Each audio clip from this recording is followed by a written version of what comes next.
नमस्कार। आज हम एक बहुत ही दिलचस्प विषय पर बात करने वाले हैं, मैनिफेस्टेशन। मतलब अपनी सोच की ताकत से जो आप चाहते हैं उसे अपनी ज़िंदगी में लाना। हमारे पास एक सोर्स है जिसका टाइटल है आप जो चाहें वो पाएं, मैनिफेस्टेशन की शक्तिशाली विधि। और इसकी शुरुआत ही एक बड़े सवाल से होती है। क्या सवाल है? क्या कभी ऐसा सोचा है कि कोई ख्वाहिश बस एक झटके में पूरी हो जाए? हाँ, कौन नहीं सोचता। तो ये सोर्स कहता है कि ये मुमकिन है, पर जादू से नहीं, अच्छा, फिर कैसे? मैनिफेस्टेशन से।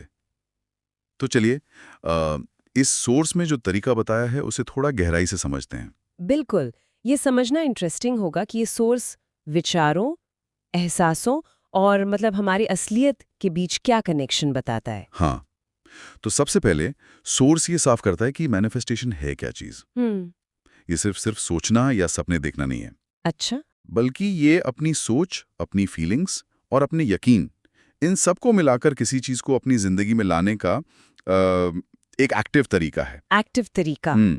सोर्स इसे अवचेतन मन की शक्ति से हकीकत बनाना कहता है। ओके, तो यहाँ अवचेतन मन मतलब सबकॉन्शियस माइंड, उस पे काफी जोर है। हाँ, बिल्कुल। इसका मतलब ये हुआ कि ये प्रक्रिया सिर्फ हमारी जो कॉन्शियस इच्छा है, जो हम सोच समझकर चाहते हैं, उससे कहीं ज्यादा गहरी है। सही कहा, ये गहरे विश्वास और इमोशनल लेवल की बात है। तो इस प्रोसेस के लिए सोर्स 3 मेन स्टेप्स बताता है। 3 स्टेप्स, ओके। पहला क्या है? पहला है क्लैरिटी, मतलब एकदम साफ होना कि चाहिए क्या। बिल्कुल क्रिस्टल क्लियर। हाँ, और सिर्फ सोचना नहीं, उसे लिखना। जैसे सोर्स में उदाहरण भी हैं, ठीक 1,00,000 रुपए, स्पेसिफिक अमाउंट। हाँ, या फिर एक बेहतर नौकरी या सच्चा प्यार, मतलब जो भी हो एकदम साफ। ठीक है। और फिर उसे ऐसे विजुअलाइज करना, ऐसे कल्पना में देखना जैसे वो मिल ही गया है अभी इसी वक्त। अच्छा, जैसे वो सच हो चुका है। ये विजुअलाइजेशन वाला पार्ट तो कई गोल सेटिंग टेक्निक्स में भी होता है ना? हाँ, बिल्कुल। या मानसिक रूप से उसे अनुभव करने पर जोर है। दूसरा कदम है उसे महसूस करना, फील करना। सिर्फ देखना नहीं, महसूस भी करना। हाँ, सोर्स कहता है कि जो खुशी, जो सुकून, जो भरोसा उस चीज के मिलने पर होगा, उसे अभी महसूस करो। अभी मतलब वो चीज मिलने से पहले। हाँ, और दिलचस्प बात यह है कि सोर्स का दावा है कि हमारा दिमाग असली और कल्पना में फर्क नहीं कर पाता। ओह, ये इंटरेस्टिंग है। तो जब हम पूरी शिद्दत से वो खुशी महसूस करते हैं, दिमाग उसे सच मानने लगता है। ये बात साइकोलॉजिकली भी समझ आती है। भावनाएं हमारे मोटिवेशन और एक्शन को ड्राइव करती हैं। शायद वही सोर्स के हिसाब से शायद ये फीलिंग्स उस लक्ष्य के साथ एक तरह का अलाइनमेंट बनाती हैं। वाइब्रेशनल अलाइनमेंट जैसा कुछ कह सकते हैं। और तीसरा कदम? तीसरा क्या है? वो है छोड़ देना और भरोसा रखना।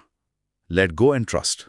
छोड़ देना मतलब कोशिश करना बंद कर देना? नहीं, मतलब कैसे होगा इसकी चिंता छोड़ देना। अच्छा, वो हाउ वाला पार्ट यूनिवर्स पे छोड़ देना। हाँ, यूनिवर्स पर या जिस भी शक्ति पर आप यकीन करते हो उस पर भरोसा रखना कि वो रास्ता बनाएगा। लेकिन फिर करना क्या है? बस बैठकर इंतजार? नहीं, वहीं पर आता है इंस्पायर्ड एक्शन। स्रोत कहता है कि भरोसा रखो, लेकिन साथ ही लक्ष्य की तरफ छोटे छोटे सहज कदम बढ़ाते रहो। इंस्पायर्ड एक्शन, ये रोजमर्रा के कामों से अलग कैसे है? सोर्स के मुताबिक ये वो काम है जो आपको अंदर से करने का मन करता है, जो सहज लगते हैं, बोझ नहीं। जैसे कोई अचानक से आया हुआ आइडिया। हाँ, या कोई अवसर जो आपको अपने लक्ष्य के पास ले जाता महसूस हो। ये जबरदस्ती वाला एक्शन नहीं, एक फ्लो वाला एक्शन है। समझ गई। तो ये पैसिव वेटिंग नहीं है, बल्कि एक एक्टिव फेथ है जिसमें सही एक्शन लेने की प्रेरणा शामिल है। बिल्कुल सही। और इसके अलावा कुछ बोनस टिप्स भी हैं। अच्छा, जैसे? रोजाना पॉजिटिव अफर्मेशंस दोहराना, सकारात्मक पुष्टि। जैसे मैं वो सब आकर्षित कर रही हूँ जो मैं चाहती हूँ, या मैं योग्य हूँ, या यूनिवर्स मेरी मदद कर रहा है। और इन्हें सिर्फ रटना नहीं है, महसूस करना है। हाँ, पूरे विश्वास के साथ महसूस करके बोलना है। ये अफर्मेशंस तो सेल्फ हेल्प में काफी इस्तेमाल होती है। शायद यहाँ ये विश्वास को और पक्का करने का तरीका है। हाँ, लगता तो यही है। तो कुल मिलाकर इस सोर्स का निचोड़ क्या है कि हमारा मन एक बहुत शक्तिशाली चुंबक है। सोर्स तो कहता है ब्रह्मांड का सबसे ताकतवर मैग्नेट। वाह! और ये कि अपनी सोच बदलकर जिंदगी बदली जा सकती है। एक लाइन में कहें तो सोच बदलो, जिंदगी बदल जाएगी। यही इस सोर्स का कोर मैसेज है मैनिफेस्टेशन को लेकर। ये पूरी बातचीत एक बहुत ही अहम सवाल खड़ा करती है सोचने के लिए। क्या सवाल? अगर हम ये मान लें, जैसा कि ये सोर्स कह रहा है, कि हमारे विचार और हमारी भावनाएं सच में हमारी बाहरी दुनिया को, हमारी रियलिटी को बदल सकती हैं, हाँ, तो फिर इस नजरिए की सीमाएं क्या हो सकती हैं? हाँ।